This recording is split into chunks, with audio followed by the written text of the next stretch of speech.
Metropol News at 1. My name is Simba Elijah Charles Kiaget. This is Metropol TV.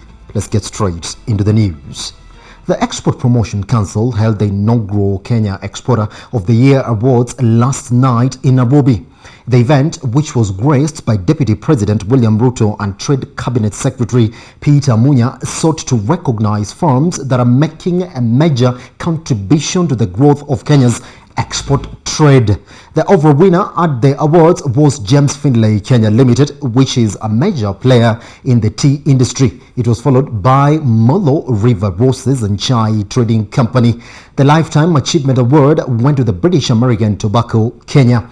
Other companies that were vetted during the inaugural Kenya Exporter of the Year Awards were Seed Dormant's Gold Crown Foods, Alpha Rama Jungle Marks, Polygon Services and Smollett Self-Help Group. The awards ceremony was held against the backdrop of the ongoing third Kenya Trade Week that is taking place at the Kenyatta International Convention Center in Nairobi. This event is also taking place a week after 54 African countries ratified the African Continental Free Trade Agreement, which is expected to boost intra-trade in Africa. This gives us a glimpse into how much wealth can be created in this country if we pursue an export-led development program. Kenya exports currently stand at Kenya shillings 613 billion against imports of 1.7 trillion Kenya shillings. And this scenario needs some work to be done. Because even when you are trying to promote exports, you also try to promote local production. Because you have to produce locally, quality, satisfy the local market, then be able to move into export. Because it's more difficult to operate out there into the bigger market. So if you target export, you're also targeting local production, you're also targeting local competitiveness. You are also making, looking at the various skills, various networks and logistics that are required, the synergies between the bigger players and the SMEs. You are able to look into all that when you are promoting exports. So focusing on exports is actually focusing on that transformation. Clearance of goods impounded at the Nairobi Inland Container Depot is yet to be concluded, nearly 2 months after President Uhuru Kenyatta ordered the clearance of the goods within a period of 3 weeks. Now, the Importers and Small-Scale Traders Association is now calling on the government to empower agencies it has appointed to look into counterfeit goods to safeguard traders in the country from losses that result from impounding of counterfeit products. Speaking this morning on Metropol TV's Business AM, Samuel Karwanja, the association's chief executive officer, has also said the government through its agencies should be able to curb the importation of substandard goods into the economy at point of origin of the goods. One of the things that we are actually, because I'm also in the task force, one of the things that we are working on right now is to make sure that we get a COC from the country of origin. We have to empower, and that's what that's what we presented now to the president, to the CS. We have to empower KEBS, Kenya Bureau of Standards. We have to empower them, because the agencies which they actually contract from the country of origin must be credible enough that once I get the COC from China, I don't need to have 100% verification in Mombasa. My goods should come and I should pay the customs, I should pay the taxes, and they pass. And then pretty much they pass. They pass. There's what they do. It's called random checking, which is okay, and we are fine with that. But the credibility of the agencies from the source, because I asked myself and we asked ourselves this question. Now, you're talking about counterfeit goods. Where did they pass?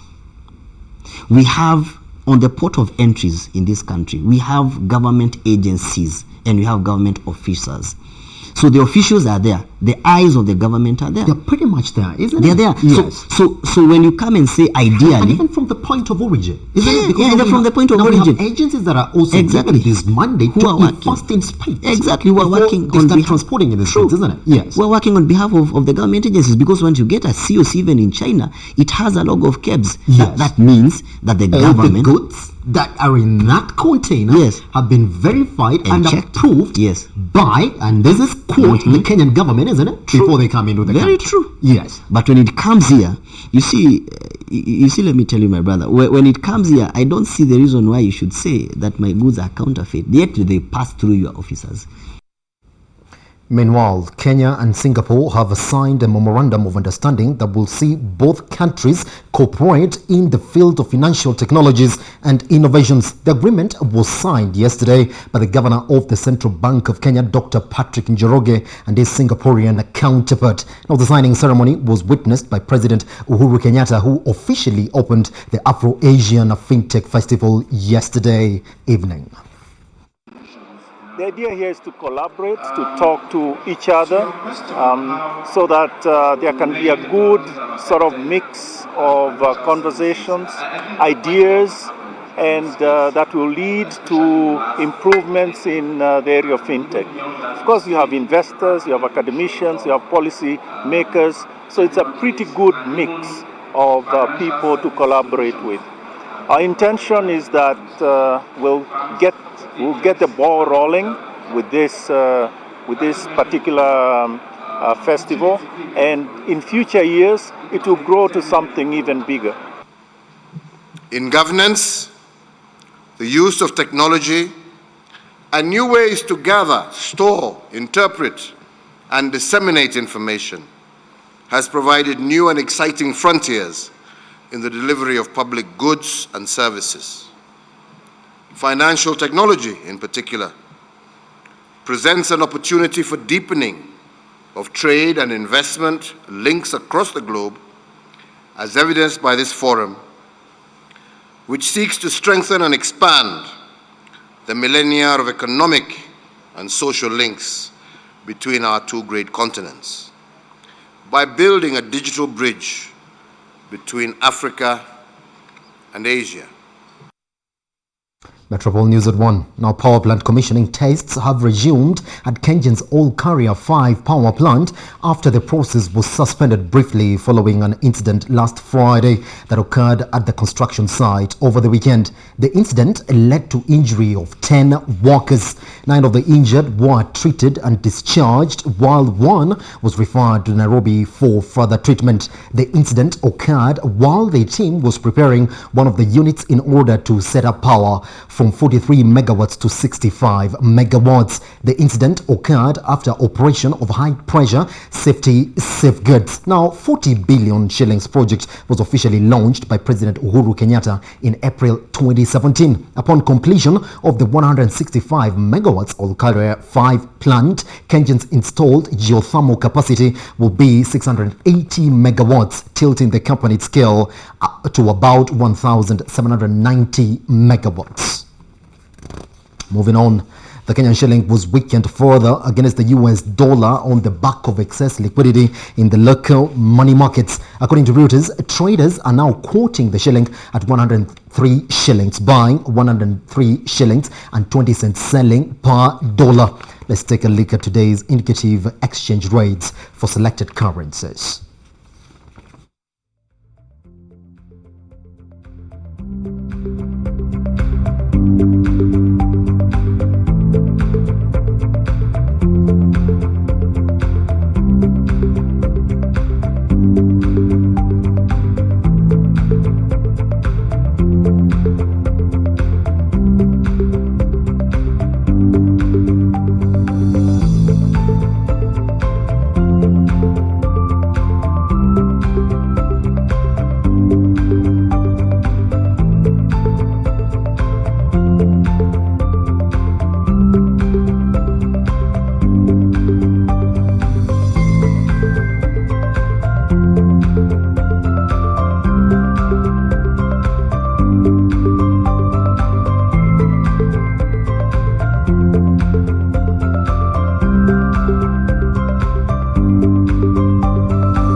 Now, most Asian markets fell Tuesday as investors take a breather after a recent rally as they await the start of the corporate earnings season. Wall Street provided another record-breaking lead as an expected Federal Reserve interest rate cut continues to fuel optimism, while top Chinese and U.S. negotiators plan to hold fresh trade talks over the phone this week. Tokyo led losses as it reopened after a long weekend, with the Nikkei ending the morning down 0.7%, hit by a stronger yen. Shanghai, Hong Kong and Sydney also posted losses, having swung back and forth in early business. Wellington and Manila were also lower, but Singapore, Seoul, Taipei and Jakarta all act out gains. With a new catalyst to drive buying, attention is now on the release of company earnings, which kicks off in the US this week, with JP Morgan Chase,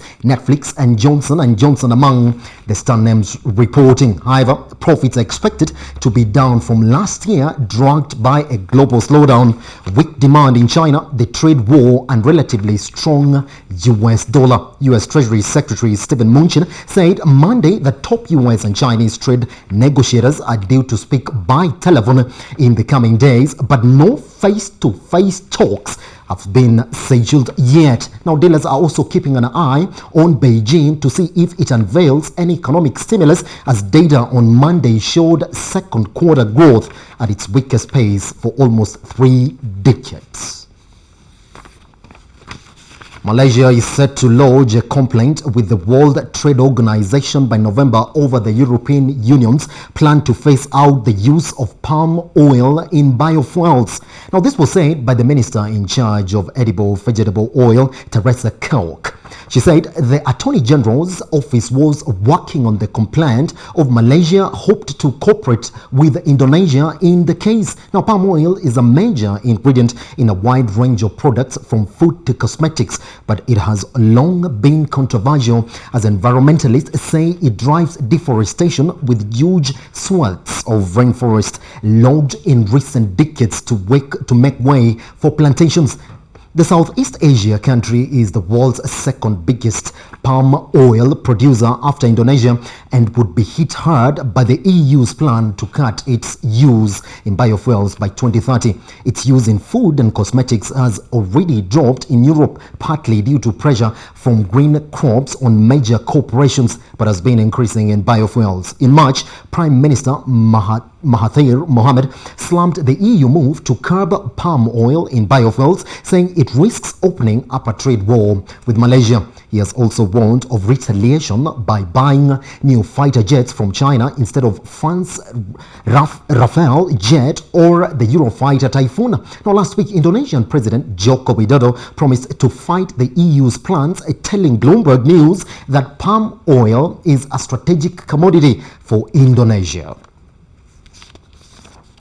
Finally, Ryanair said Tuesday it will close some of its bases because of expected delays in deliveries of Boeing's crisis-hit 737 MAX jet, which has been grounded following 2 fatal accidents. Now, the Irish No Frills airline said it will hold talks, quote, to determine which bases should suffer these short-term cuts and or closures from November 2019, blaming the move on near having unexpected deliveries of the aircraft. That makes Metropol News of 1 this afternoon. Be sure to join us for more of this at Metropol News at 7 with Nina Shaban. My name is Elijah Charles Kiage. I step out with a repeat of Business AM.